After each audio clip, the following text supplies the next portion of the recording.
It was another busy morning at the bustling downtown cafe. The clinking of cups, the murmur of conversations, and the steady hum of the espresso machine blended into the familiar symphony of the breakfast rush. The waitstaff moved with practiced efficiency, balancing trays of steaming beverages and plates of food as they weaved between tables.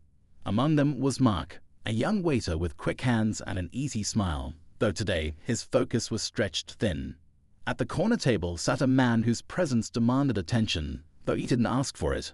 Dressed in a crisp designer suit, his polished leather shoes catching the morning sunlight, he exuded an air of confidence that seemed effortless. His deep voice carried just enough volume to make heads turn, and his hearty laugh echoed across the cafe, drawing curious glances. He was clearly enjoying his morning, sharing jokes with a friend seated across from him. To Mark, he looked like someone who had everything handed to him, a person who didn't know what it was like to struggle. Mark had his reasons for being judgmental that day. The rent was overdue, his car wouldn't start that morning, and his boss had already reprimanded him twice before noon for minor mistakes. It was one of those days where every little thing felt like a personal attack. He sighed as he balanced a tray with 2 large cups of coffee, heading toward the table with the laughing man. As Mark approached, the man's laughter swelled, loud and unfiltered. It struck a nerve. He felt an irrational wave of irritation rise, but he forced himself to stay professional. After all, a waiter's job was to serve, not to judge. "Here you go," Mark said, setting the first cup of coffee down smoothly in front of the man's companion. As he turned to place the second cup, the tray wobbled slightly. Before he could react, the hot coffee spilled, splashing onto the man's expensive suit and his hands. A moment of stunned silence filled the cafe. Mark's heart sank. "Oh my God, I am so sorry," he blurted, grabbing a napkin and leaning forward to help. But the man raised a hand, stopping him. "What's the rush? You're already doing a great job of ruining my morning," the man said, his tone dripping with sarcasm. He stood abruptly, brushing futilely at the dark stains spreading across his suit. A few patrons glanced their way, and Mark could feel their judgment piercing him like needles. He stammered an apology again, his cheeks burning with embarrassment. What happened next caught everyone off guard. The man looked at his coffee-soaked sleeve, then at Mark, and burst into laughter. It wasn't a chuckle or a smirk. It was a full, hearty laugh, as if he had just heard the punchline to the best joke of his life. "Well, that's one way to start a Monday," he said, shaking his head. "Don't worry about it. Accidents happen." Mark was momentarily stunned. He had braced himself for anger, for complaints to his boss, or worse. But laughter, it was the last thing he expected. As the man laughed, though, something about his reaction didn't sit right. It wasn't the friendly, forgiving kind of laugh that put people at ease. It felt pointed, like he found Mark's blunder amusing in a way that wasn't entirely kind. The man's companion smirked, glancing between them as if silently judging the situation. Mark felt a mixture of relief and unease.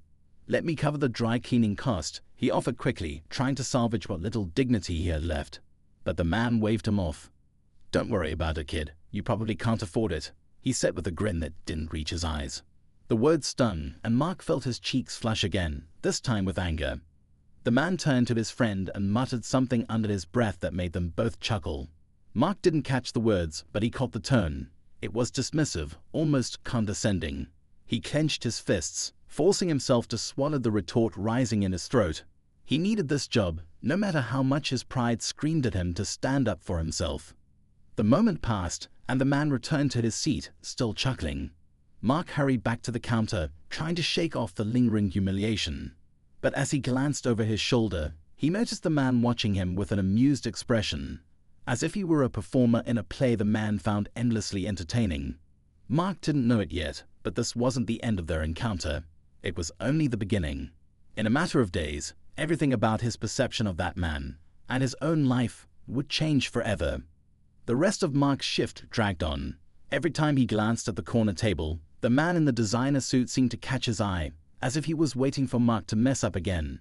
It wasn't outright hostile, but there was a smugness to the way he carried himself that made Mark grit his teeth. By the time the lunch rush finally slowed, Mark's nerves were frayed. He leaned against the counter, rubbing his temples, when his coworker Jess nudged him with her elbow. "You all right? You've been on edge since that coffee spill," she said softly, glancing over at the man. "He doesn't seem too bothered by it." Mark exhaled through his nose, forcing a tight smile. Yeah, he's laughing now. but I wouldn't be surprised if I get a call from management tomorrow. People like that, they always hold things over you." Jess raised an eyebrow, clearly unconvinced. "You sure you're not just overthinking it?" "I mean," he laughed it off. "Maybe he's not as bad as you think." "Maybe," Mark muttered, though he didn't believe it. The man eventually left, but not before flashing Mark a brief grin on his way out. The kind of grin that said he knew something Mark didn't. It left an unsettling weight in Mark's chest, one he couldn't shake even as he clocked out and left the cafe for the day. The following morning, Mark arrived at work earlier than usual. He wanted to avoid any surprises and keep his head down. The cafe was still quiet, only a few tables occupied, and he hoped it would stay that way. But luck, it seemed, wasn't on his side. Not long after opening, the man in the designer suit walked through the door again. This time, he wasn't alone. He was accompanied by a woman in a sleek black dress and another man in a business casual blazer. They all carried an air of importance that immediately shifted the atmosphere of the cafe. Mark felt Jess's elbow lightly jab him again. "Hey, isn't that the guy from yesterday?" she whispered, eyeing the group. "Yeah," Mark replied, keeping his voice low. And he brought friends this time. The trio settled into the same corner table, the man's laugh filling the room once more. Mark tried to focus on his tasks, but he could feel their presence like a weight pressing down on him. Eventually, he had no choice but to approach their table. He plastered on the most professional smile he could manage. "Good morning. Can I get you started with some coffee or breakfast today?" The man looked up, eyes glinting with recognition. "Ah, if it isn't my favorite waiter." "You're still here," he said, the teasing edge in his voice unmistakable. Mark's grip on his notepad tightened, but he kept his smile steady. "Still here. What can I get for you?" The man exchanged a glance with his companions, chuckling. "I think we'll keep it simple. 3 coffees to start." "Coming right up," Mark replied, turning swiftly before he could say anything he might regret. As he filled their cups, Jess leaned in closer. "So, what's the deal with him? Why is he acting like he knows you?" Mark shrugged, though he had no real answer. "I honestly have no idea. But something tells me he's not just some regular customer." A few minutes later, Mark returned with their drinks, setting them down carefully, ensuring there were no repeat accidents. "Thanks, Mark," the man said casually, glancing at Mark's name tag. Mark gave a small nod, then started to walk away when the man spoke again. "You know," he began, stirring his coffee lazily, "I've been coming to this cafe for a while. It's got potential, but I think a few things need to change." Mark froze mid-step, but quickly recovered, pretending not to notice the odd statement. "That so?" he asked, keeping his tone neutral. The man didn't elaborate, simply smiling and taking a sip of his coffee. By the end of their visit, the tension that had been simmering all morning hadn't eased. As the group left, Mark finally allowed himself to relax.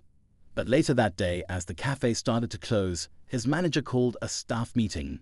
Everyone gathered near the counter, curious but unaware of what was coming. Their manager, a middle-aged woman named Lisa, clapped her hands together, drawing attention.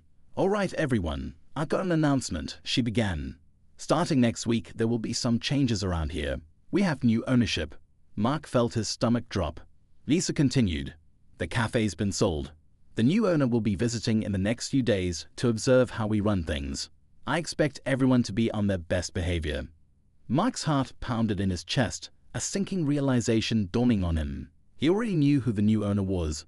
Mark couldn't shake the feeling of dread that settled in his gut. As the meeting wrapped up and his co-workers began filing out, Jess lingered by his side. She nudged him lightly, her voice barely above a whisper. "You think it's him, don't you?" she asked, her eyes searching his face. Mark let out a slow breath, running a hand through his hair. "It's got to be. The way he acted, the things he said." He glanced toward the door, half expecting the man in the suit to walk back in at any second. "I thought he was just messing with me, but this feels personal." Jess frowned thoughtfully, biting her lower lip. "Maybe it's not as bad as it seems. I mean, sure, he's got that whole too cool for this place vibe, but maybe he just likes to keep people guessing." Mark wasn't convinced, or maybe he gets a kick out of reminding people where they stand. The next few days crawled by, the uncertainty hanging over Mark like a storm cloud. Every shift felt longer, every glance from a customer felt heavier, as if everyone was waiting for something to happen. Even Jess, usually light-hearted and carefree, seemed on edge whenever they talked about the impending ownership change. By the time Friday rolled around, the tension had almost become routine. That was until Mark looked up from behind the counter and saw the man in the suit stroll in, alone this time.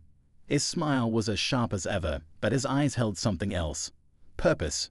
Mark straightened, forcing himself to remain calm as the man approached the counter. "Good to see you again, Mark," the man said, his tone warm but laced with something unspoken. He leaned casually against the counter, glancing around the cafe like he already owned it, which Mark reminded himself he probably did. "What can I get you today?" Mark asked, keeping his voice level. The man studied him for a long moment before answering. "Just a coffee. Black." Mark nodded, preparing the order with quick, efficient movements. As he poured the steaming liquid into a cup, he couldn't help but feel the weight of the man's gaze still lingering on him. When he set the cup down in front of him, the man didn't move to take it right away. Instead, he rested his hand lightly on the counter and tilted his head slightly. "You've been working here a while, haven't you?" he asked, his tone almost conversational. Mark hesitated, unsure of where the conversation was going. "A little over 2 years." The man's eyes narrowed thoughtfully. "That's dedication. Most people don't last that long in jobs like this." Mark forced a small shrug. "It pays the bills." The man chuckled softly, finally lifting the cup. "I like that answer." He took a slow sip, then set the cup down, tapping his fingers lightly against the rim. "You know, I've been watching how things run here. It's clear that some people care more than others." Mark wasn't sure if it was a compliment or something else entirely. Before he could figure it out, the man's next words cut through the air like a knife. "I'll be making changes soon, starting with the staff." Mark's stomach twisted, but he kept his expression neutral. "I see." The man's eyes didn't waver. "Don't take it personally. It's business. I want this cafe to succeed, and sometimes that means reshuffling the deck."